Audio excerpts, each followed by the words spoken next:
अस्सलाम वालेकुम व्यूअर्स, अल्लाह पाक से दुआ है कि आप सब खैरियत से हों। ज़ैनब फाउंडेशन की तरफ से आज हम जिस मौजू पर बात करेंगे वो है नबी करीम सल्लल्लाहु अलैहि वसल्लम की विलादत बासादत।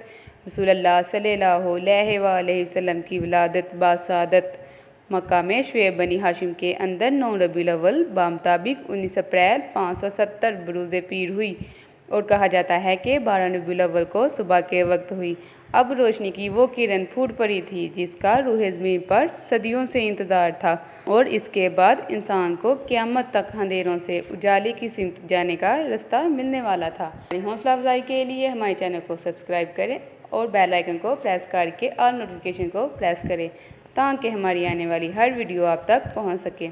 बाज़ अल्लाह वालों ने ये कहा है कि सरवरे कायनात सल्लल्लाहु अलैहि वसल्लम की हज़रत आदम अलैहिस्सलाम के 6155 साल बाद तशरीफ़ आवारी हुई। हज़रत नूह अलैहिस्सलाम के तूफ़ान के 3913 साल बाद, हज़रत इब्राहीम अलैहिस्सलाम के 2287 साल बाद और हज़रत ईसा के 570 साल बाद इस दुनिया में तशरीफ़ लाए। कुरान और हदीस इस बारे में खामोश है। विलादत के बाद आपकी वालदा माजिदा ने आपके दद्दा अबू मुतलिब को खुशखबरी दी तो वो खुशी खुशी तशरीफ़ लाए और आप सल्लल्लाहु अलैहि वसल्लम को अपनी गोद में उठाकर बैतुल्लाह ले गए और बारगाह इलाही में दुआ की, शुक्र अदा किया। हज़रत अब्दुल मुत्तलिब ने आपका नाम मोहम्मद सल्लल्लाहु अलैहि वसल्लम रखा। अरब के शहरी बशिंदों का दस्तूर था कि अपने बच्चों को शहर से दूर ताज़ा आबोहवा में परवरिश के लिए और खालिस अरबी ज़ुबान और तलफ़्फ़ुज़ सीखने की खातिर बदवी औरतों को दूध पिलाने और पालने के लिए दे देते थे। इस तरह इनके जिस्म ताकतवर और मजबूत हो जाते। इसी दस्तूर के मुताबिक आप सल्लल्लाहु अलैहि वसल्लम को हलीमा बिनते अबी ज़ुहैब सादिया के सुपुर्द किया गया।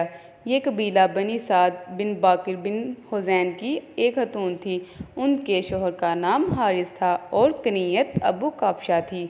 इब्ने इसहाक़ के मुताबिक हलीमा सादिया ने नबी अकरम सल्लल्लाहु अलैहि वसल्लम की बरक़ात की तफसीलात यूँ बताई कि वो अपने शोहर के साथ अपना एक छोटा सा बच्चा लेकर बनी साद की कुछ औरतों के काफ़िले में किसी अमीर ख़ानदान के बच्चे को रज़ायत के लिए हासिल करने के लिए मक्का रवाना हुए। सफ़र के दौरान उनके साथ एक सफ़ेद गधी और एक ऊँटनी भी थी। ये कहत साली के दिन थे। ऊँटनी के टहनों में कहत साली की वजह से एक कतरा दूध का ना था। अपने घर में भी उनका बच्चा जो साथ था भूख से इस कदर बलकता था कि रात भर नींद ना आती। मक्का पहुँचे तो सब साथी औरतों को कोई ना कोई बच्चा मिल गया और मैंने हज़रत मोहम्मद सल्लल्लाहु अलैहि वसल्लम को गोद में लिया। जब मैंने इन्हें अपनी आगोश में लिया तो आप सल्लल्लाहु अलैहि वसल्लम ने खूब सैर होकर दूध पिया और इस तरह ऊँटनी ने भी दूध दिया। सुबह हुई तो हमने कहा कि हमें एक बाबरकत रूह हासिल हो गई है। वापसी पर गधी इतनी तेज़ रफ्तार से चली कि पूरे काफ़िले को काट गई। घर वापस आए तो हमें कहत की बजाय खुशहाली नसीब हुई। वही बकरियां जो खाली पेट रोज़ाना दूध के बगैर घर आया करती थी अब शाकिम सैर से भरपूर वापस आती।